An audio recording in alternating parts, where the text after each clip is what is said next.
Hello students, welcome to Canonical Classes. In today's video we are going to study about cathode rays और discovery of electrons, है ना। या cathode rays के experiment को थोड़ा detail में पढ़ने वाले हैं आज हम लोग। तो देखिए क्या था कैथोड रेज, क्या थी और इलेक्ट्रॉन्स की डिस्कवरी कैसे हुई, तो वो जानते हैं।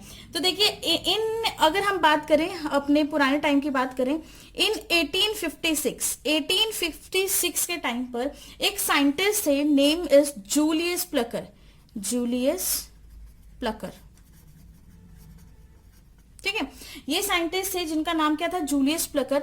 और ये साइंटिस्ट इन्होंने क्या किया था, जूलियस प्लकर जो साइंटिस्ट थे इन्होंने क्या किया था, इन्होंने डिस्कवरी करी थी। इन्होंने फर्स्ट टाइम इन्होंने परफॉर्म किया था कैथोड रे एक्सपेरिमेंट, ठीक है।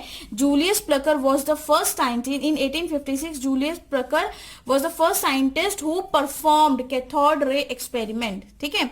हम यहाँ पे लिखते हैं, इस चीज को भी नोट करते हैं। फर्स्ट साइंटिस्ट who performed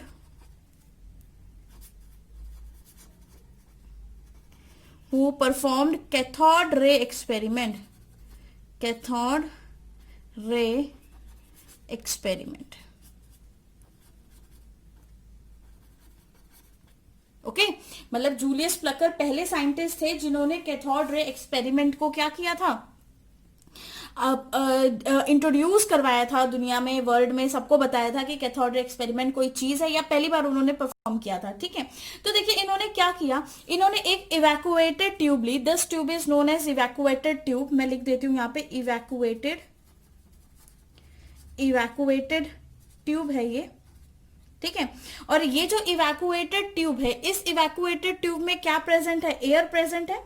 और जो ये एयर है इसको वेरी वेरी लो प्रेशर पे हमने रखा हुआ है, ठीक है। और यहाँ पर जो ये जो पोजीशन आपको दिखाई दे रही है, ये यहां से हम प्रेशर को कंट्रोल करते हैं, ठीक है। तो हम इसको लिख सकते हैं, ये एक वैक्यूम पंप की तरह काम कर रहा है, वैक्यूम पंप, ओके।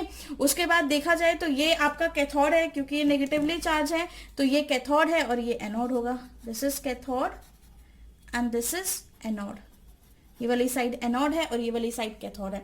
तो देखा क्या गया, हुआ क्या, देखिए एट लो प्रेशर गैसेस को हमने ट्यूब के अंदर लिया। मतलब बहुत ही लो प्रेशर पे इस ट्यूब के अंदर हमने गैसेस को लिया, और गैसेस को लेने के बाद हमने प्रेशर तो कम ही कर दिया। क्यों कम किया हमने प्रेशर, क्यों कम प्रेशर पे क्यों लिया, क्योंकि लो प्रेशर पर इट इज, हमने इसलिए गैसेस को लो प्रेशर पे लेते हैं, it is because at low pressure पे होता क्या है, एट लो प्रेशर पे क्या होगा, गैसेस आयनाइजेस। गैसेस क्या हो जाती है आपकी, आयनाइज होती है और आयंस में चेंज हो जाती है, ठीक है। और अगर ये आयनाइज हो जाते हैं, gases ionizes and start conducting और कंडक्टिंग करना स्टार्ट कर देते हैं, एंड स्टार्ट कंडक्टिंग, ठीक है।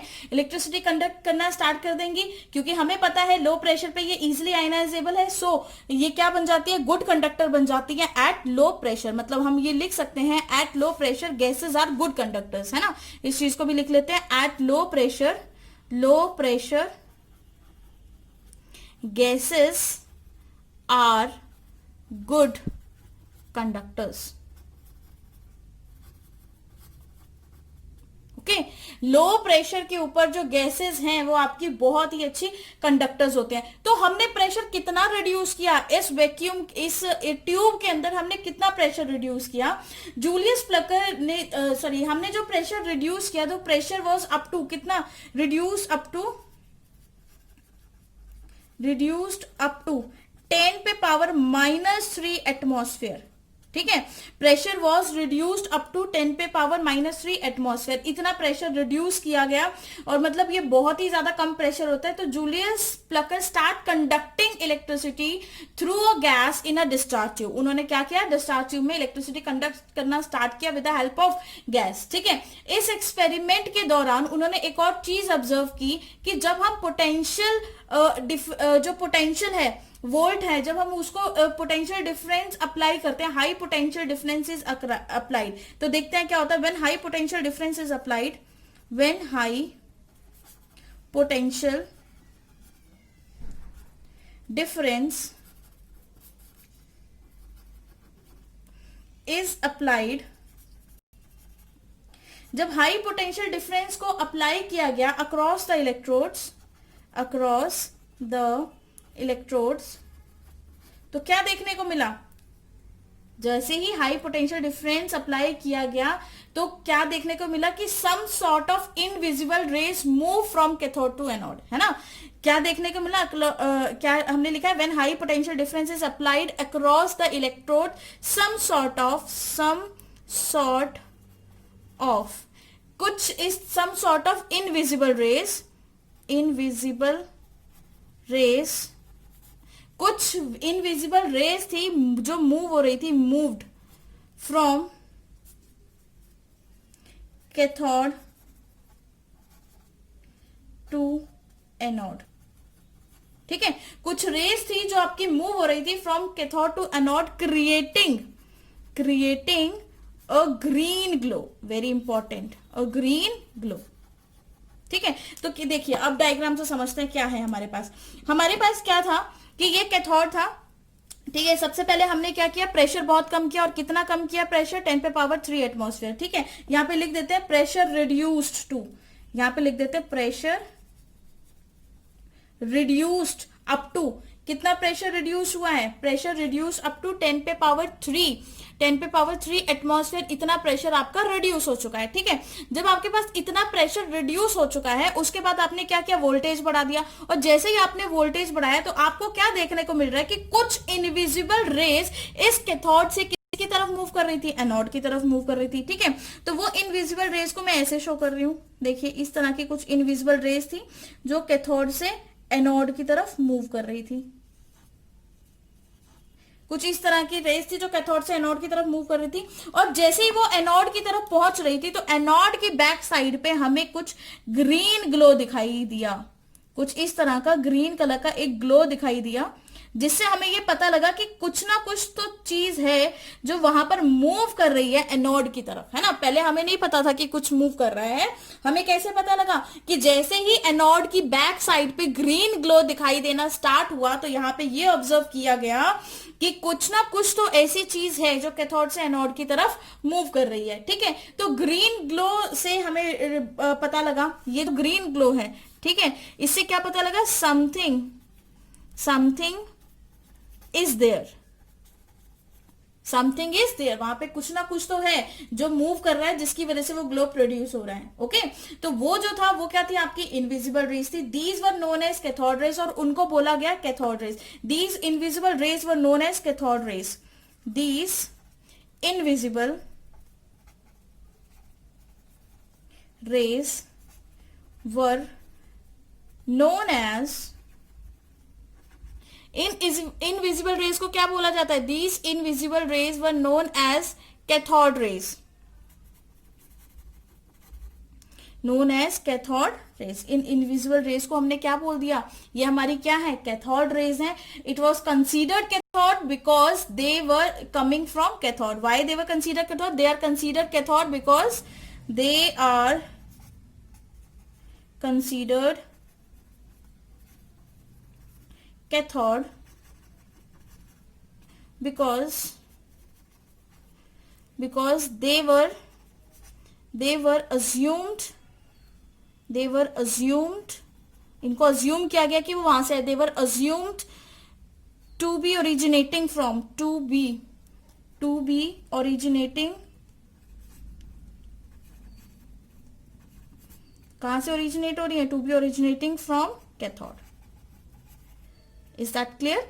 ठीक है, क्यों इनको कैथोड नाम दिया गया? कैथोड रेज का नाम इनको क्यों दिया गया? क्योंकि ये माना गया कि ये कैथोड से आ रही है, तो जो इस कैथोड से आ रही है, इस हमारे पास कोई और नाम नहीं था तो हमने उसका नाम क्या कर दिया था? Cathode ray. हमने नहीं, मतलब जो हमारे साइंटिस्ट थे उन्होंने इसका नाम क्या रख दिया था? Cathode ray. ठीक है, तो सबसे पहले हमने क्या किया?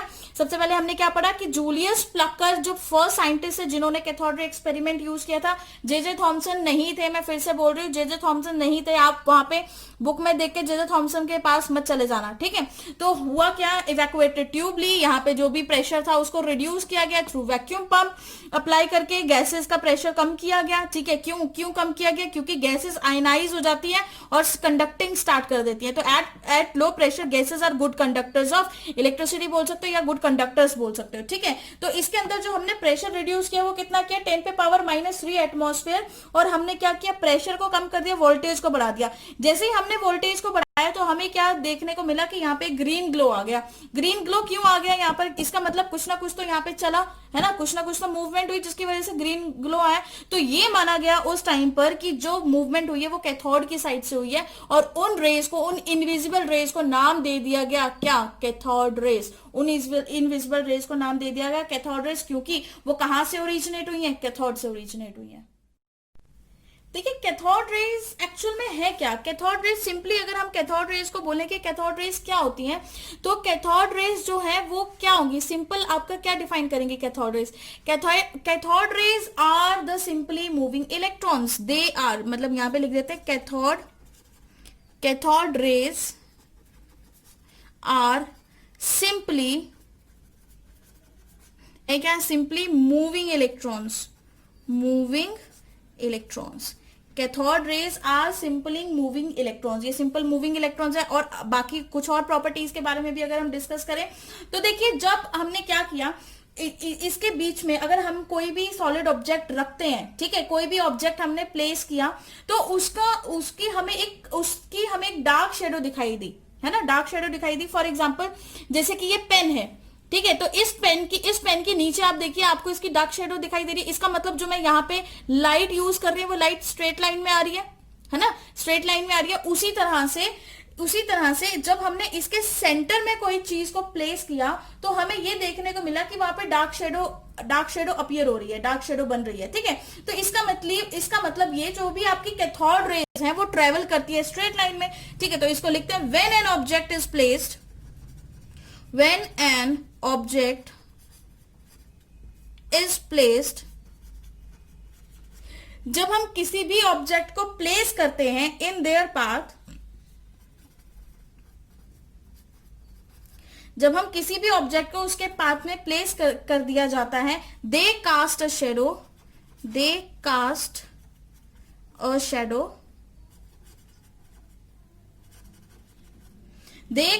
Shadow, it means they cast a shadow, और वो शेडो कैसी रहेगी ये भी लिख लेते हैं, डार्क शेडो रहेगी, ठीक है। They cast a dark shadow, it means they travel in straight line, it means, इसका मतलब क्या हुआ है, it means they travel in straight line.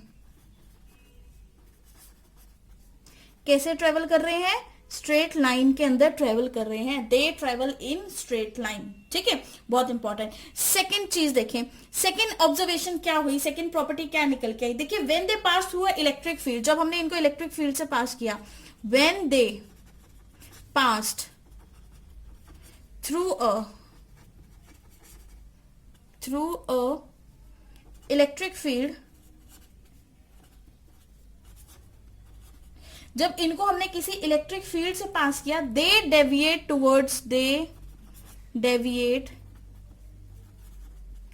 Towards positive plate.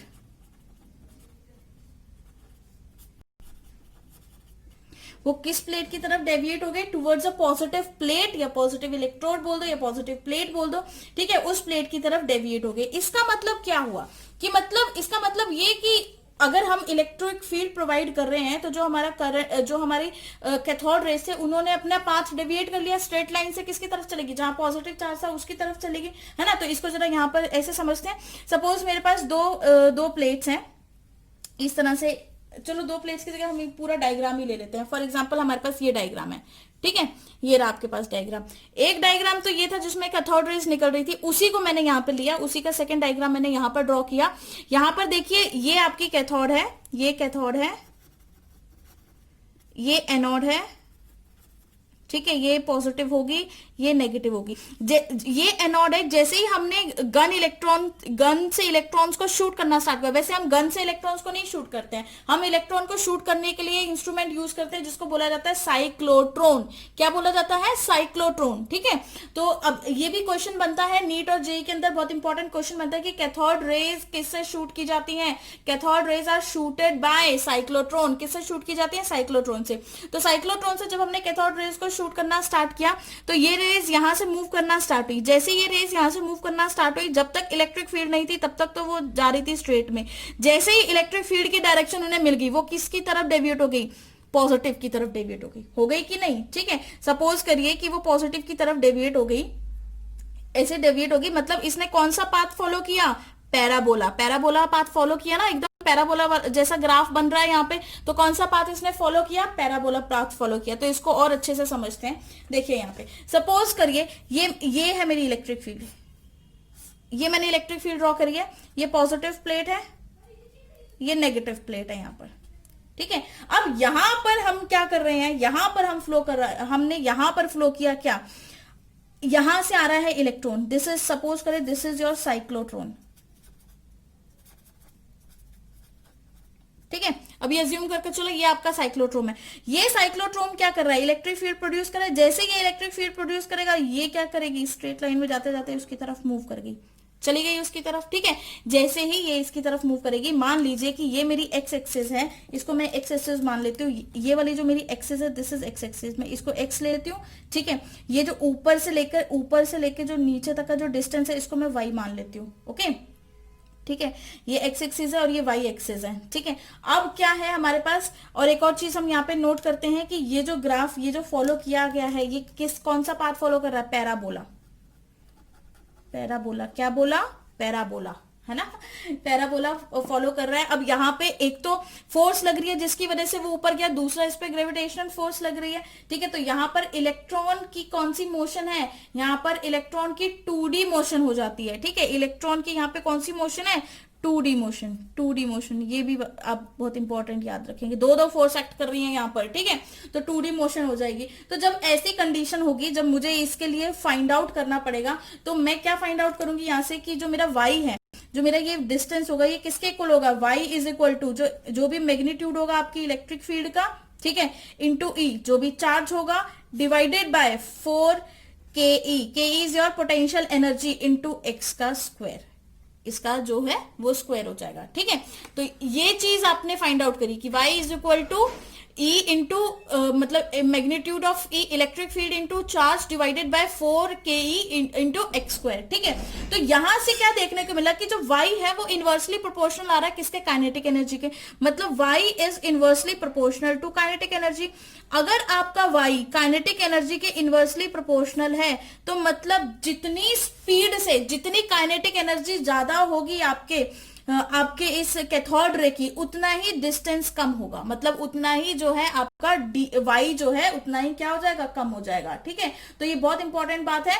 यहां से क्वेश्चन बनते हैं, नीट के और जेईई के क्वेश्चंस यहां से बनते हैं कि काइनेटिक एनर्जी ज्यादा होने से क्यों आपका y की वैल्यू कम हो जाती है, या y की वैल्यू पे काइनेटिक एनर्जी का कोई असर होता है कि नहीं, या फिर अगर इसका वैल्यू कम आ रही है, इसका ग्राफ छोटा आ रहा है, तो वो किस वजह से आ रहा है। तो ये आपको याद रखना है कि y is inversely proportional to 1 by kinetic energy. 1 by kinetic मतलब y is inversely proportional to kinetic energy, जो कि बहुत इंपॉर्टेंट है। और यहीं पे डिस्कस कर लेते हैं हम मैग्नेटिक फील्ड के लिए भी डिस्कस कर लेते हैं, फॉर मैग्नेटिक फील्ड, है ना। नेक्स्ट इससे हेडिंग डालते हैं, for magnetic field. For magnetic field, magnetic field के लिए अगर हम बात करें यहां पर, तो मैग्नेटिक फील्ड के लिए भी सेम डायग्राम ड्रॉ करते हैं जरा। ठीक है, यहां पर भी आपने ये लिया। ये अच्छा, एक और चीज नोटिस करनी है कि ये और ये दोनों ही यूनिफॉर्म है, बिल्कुल यूनिफॉर्म है। ठीक है, और यहाँ पे मैग्नेटिक फील्ड की हमने बी इंटेंसिटी ले ली। ओके, अब मैग्नेटिक फील्ड को समझने के लिए हमें दो चीजें बहुत अच्छे से समझनी होगी। क्या? फर्स्ट इज कि इफ कैथोड रे जो एंटर कर रही है इसके अंदर, यहां पर भी हम सेम साइक्लोट्रॉन ही यूज कर रहे हैं। ठीक है, अगर कैथोड रे इसके अंदर एंटर कर रही है तो वो परपेंडिकुलरली है। मतलब अगर हमारा theta is equal to 90 degree है और theta is not equal to 90 degree, ये दो कंडीशन डिसाइड करेंगे कि आपका पाथ कैसा फॉलो करेगी cathode ray in a magnetic field. ठीक है, अब इसको वन बाय वन डिस्कस करते हैं। फर्स्ट जो हम पहले केस जो यहाँ पे स्टडी करेंगे that is theta is equal to 90 degree, मतलब if cathode ray enters perpendicularly. ठीक है, तो हम केस वन स्टडी करते हैं। केस वन क्या है? If cathode raise enter perpendicularly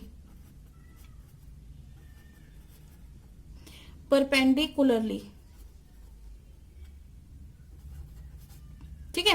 if cathode raise enter perpendicularly, अगर कैथोड रेज आपकी परपेंडिकुलरली एंटर हो रही हैं तो ऐसे केस में क्या होगा? जो आपके मैग्नेटिक फील्ड के अंदर जो भी आपके सर्कुलर पाथ होगा, जो आपकी कैथोड रे मैं कह रही सर्कुलर पाथ, जो आपकी कैथोड रेज है वो कैसा पाथ फॉलो करेंगी? वो एकदम सर्कुलर पाथ फॉलो करेंगे। मतलब ये गई आपकी कैथोड रे, तो यहां जाके कैसे हो गई? बिल्कुल सर्कुलर होगी। और यहाँ पे जो रेडियस होगा इसका, है ना, सर्कुलर पाथ फॉलो करेंगे। यहां पर जो रेडियस है, सर्कुलर पाथ का रेडियस होगा वो आर किसके को लगा? R is equal to m v upon e b, जहां पे m जो है मास है, v वेलोसिटी है, e चार्ज है and b is your magnetic field, जो भी आपकी मैग्नेटिक फील्ड प्रोड्यूस हुई है। ठीक है, तो यहाँ पे बहुत इंपॉर्टेंट है, मतलब r इज किस पे डायरेक्टली किस पे डिपेंड कर रहा है? मोमेंटम के ऊपर डिपेंड कर रहा है। मतलब मोमेंटम जितना ज्यादा उतना ही कम रेडियस, है ना।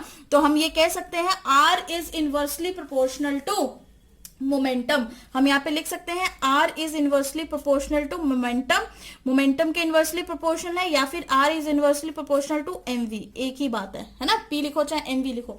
अब यहाँ पे क्या मतलब, जितना ज्यादा उतना ही कम, क्या जितना ज्यादा मोमेंटम होगा उतना ही कम क्या होगा? आपका रेडियस होगा। और मैग्नेटिक फील्ड की इंटेंसिटी जितनी ज्यादा उतनी ही इंटेंसिटी कम होती है। मतलब जितनी ज्यादा मैग्नेटिक फील्ड उतनी ही इंटेंसिटी कम होगी। ठीक है, जितनी ज्यादा मैग्नेटिक फील्ड होगी उसकी इंटेंसिटी उतनी ही कम होगी। और मैग्नेटिक फील्ड हमेशा याद रखना है कि जो आपके रेडियस है वो किस पे डिपेंड कर रहा है? मोमेंटम पे। मोमेंटम ज्यादा है तो रेडियस कम है। ठीक है, और अगर आपकी मैग्नेटिक फील्ड की इंटेंसिटी जितनी ज्यादा है उतनी ही आपके रेडियस की इंटेंसिटी जो है वो कम हो जाएगी। ठीक है, सेकंड केस पढ़ते हैं। अगर हमारे पास theta is not equal to, if cathode rays does not enter perpendicularly, ये परपेंडिकुलरली का साइन है, सबने मैथ्स में पढ़ा ही होगा, है ना। अगर कैथोड रेज परपेंडिकुलरली एंटर नहीं करती हैं तो क्या होगा? ऐसे केस में क्या होगा भाई? दोबारा से ड्रॉ करते हैं वही मैग्नेटिक फील्ड, ये आपकी मैग्नेटिक फील्ड है। ठीक है, तो ऐसे केस में क्या होगा? अगर ये नहीं करेगा तो ऐसे केस में आप हमेशा याद रखना कि cathode rays do not enter perpendicular, they form a helical structure. कैसा स्ट्रक्चर फॉर्म करेंगे? वो हेलिकल स्ट्रक्चर फॉर्म करेंगे। ठीक है, they form a helical structure, ये हेलिकल स्ट्रक्चर टाइप फॉर्म करेंगे फील्ड के अंदर।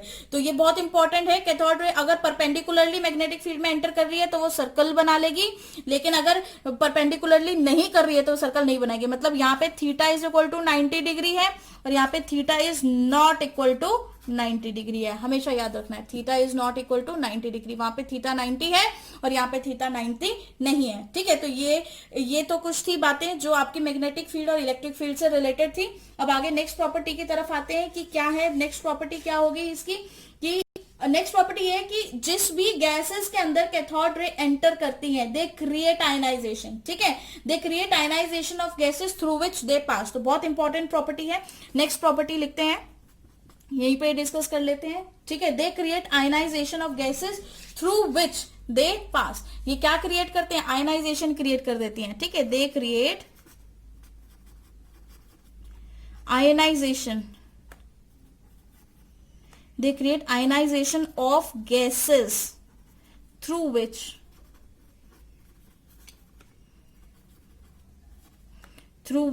they pass।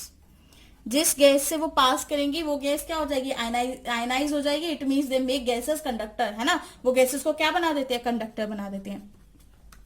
नेक्स्ट एक और प्रॉपर्टी देखी जाए इसकी, तो दे प्रोड्यूस हीटिंग इफेक्ट। मतलब जब भी कैथोड रे का एक्सपेरिमेंट हो रहा होगा तो आप ये रॉड को टच करके देखोगे, इस इलेक्ट्रोड को यहाँ पे टच करके देखोगे तो आपको पता लग जाएगा कि वहां पे क्या प्रोड्यूस हो रहा है? हीटिंग इफेक्ट प्रोड्यूस हो रहा है। तो हम यहाँ पे लिख सकते हैं दे प्रोड्यूसेस हीटिंग इफेक्ट, दे प्रोड्यूसेस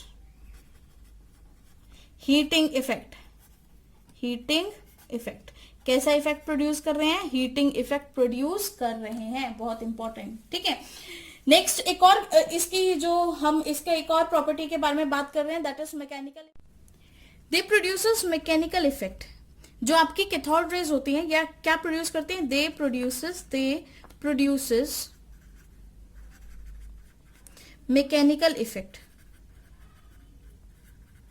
मैकेनिकल इफेक्ट प्रोड्यूस करते हैं, ठीक है, जो कि बहुत इंपॉर्टेंट है।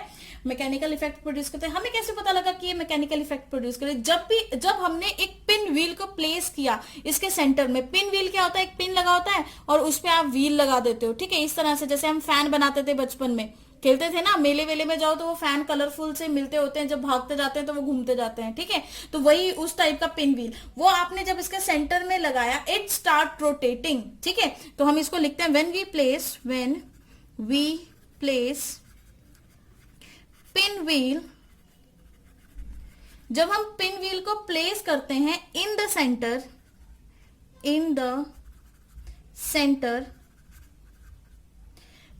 में प्लेस करने के बाद हमने क्या देखा, इट स्टार्ट रोटेटिंग, वो क्या करना स्टार्ट हो जाता है, रोटेट करना स्टार्ट होता है, because kinetic energy is changing into mechanical energy, ठीक है। जो कैथोड रेज की काइनेटिक एनर्जी है वो किस में बदल जाती है, मैकेनिकल एनर्जी में, है ना। तो लिख लेते हैं यहां पे, because kinetic energy of cathode rays is changing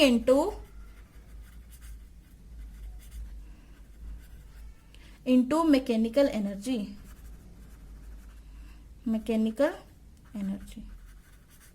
okay.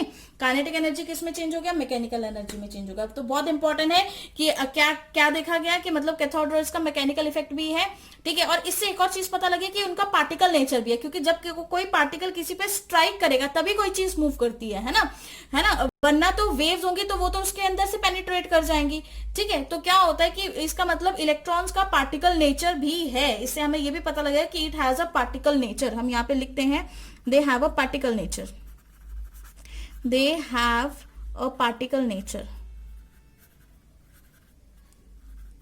इनका नेचर कैसा है, पार्टिकल नेचर है।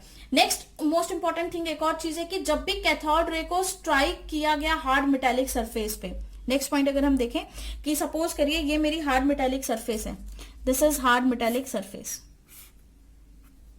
ठीक है, ये एक मेटल की सरफेस है, मेटल सरफेस। और इस मेटल सरफेस पर जब वो कैथोड रे स्ट्राइक करी, इस मेटल सरफेस पे जब वो कैथोड रे स्ट्राइक करनी स्टार्ट हुई, सपोज करो ये आपकी स्ट्राइक कर रही है कैथोड रेज, ठीक है। कैथोड रेज ये हम यहाँ पे लिख देते हैं, दीज आर कैथोड रेज, जब ये कैथोड रेज इस मेटल पे स्ट्राइक करनी शुरू हो जाती है तो यहां से प्रोड्यूस होती है क्या, वेरी इंपॉर्टेंट थिंग, यहां से जो प्रोड्यूस होता है वो क्या होता है, यहां से हमारी एक्स रेज, सबसे खतरनाक रेज प्रोड्यूस होती हैं। क्या प्रोड्यूस होगा, यहां से एक्स रेज के प्रोडक्शन स्टार्ट होगी, these are your x rays, ठीक है, these are x raise.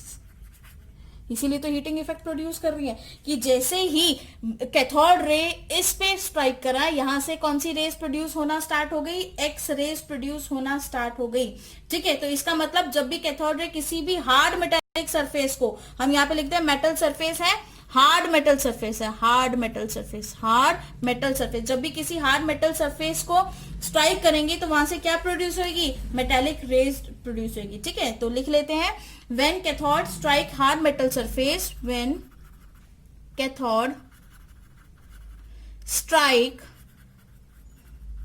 hard metal surface, जब किसी भी हार्ड मेटल सरफेस को स्ट्राइक करोगे, दे प्रोड्यूसेस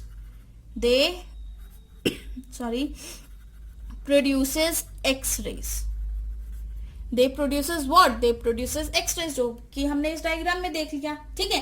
नेक्स्ट एक लास्ट प्रॉपर्टी और डिस्कस कर लेते हैं। इसकी लास्ट प्रॉपर्टी क्या है, यहाँ पर लास्ट प्रॉपर्टी हम ये बोल देते हैं कि cathode rays have charge and मास, बिल्कुल चार्ज एंड मास तो है ना, तो हम लिख सकते हैं cathode rays have charge and mass. Mass क्यों है, क्योंकि वो पार्टिकल नेचर है, तो मास तो होगा ही होगा, हमने यहाँ पे पता लगा लिया पार्टिकल नेचर है, मैकेनिकल इफेक्ट तभी दिखाएगा, ठीक है। सेकंड, चार्ज कैसे पता लगा भाई, जब आपने इलेक्ट्रिक फील्ड के अंदर जब उसको पास किया था, है ना। इलेक्ट्रिक फील्ड के अंदर जब हमने उसको पास किया था तो हमें क्या देखने को मिला था, देखिए यहाँ पर इस इलेक्ट्रिक फील्ड का जब हमने पास किया था तो किस प्लेट की तरफ मूव हुआ था, पॉजिटिव। नेगेटिव की तरफ क्यों नहीं मूव हुआ, क्योंकि opposite charges attract each other and same charges repel each other. तो अगर वो नेगेटिव की तरफ वो गया ही नहीं, क्योंकि नेगेटिव ने उसकी डायरेक्शन ही डिफ्लेक्ट कर दी। इसका मतलब जो ये रेज यहां से जा रही थी उसका चार्ज भी क्या था, नेगेटिव चार्ज था, इसीलिए उसने उसकी डायरेक्शन को डिफ्लेक्ट कर दिया और किसकी तरफ भेज दिया, पॉजिटिव की तरफ भेज दिया। ठीक है, और पॉजिटिव ने अपनी तरफ क्या कर लिया, अट्रैक्ट कर लिया। तो हम ये बोल सकते हैं कि जो कैथोड रेज हैं, जो ये आपकी कैथोड रेज हैं, इन कैथोड रेज के पास चार्ज भी होता है और मास भी होता है। ठीक है, तो ये था आपका सारा कैथोड रेज का नटशेल, जितना भी कंक्लूजन मैंने आपको सब कुछ बता दिया। होप सो आपको सब कुछ समझ आया होगा। जो भी डाउट्स है कमेंट सेक्शन में पूछ लीजिए। ठीक है, and thank you for listening.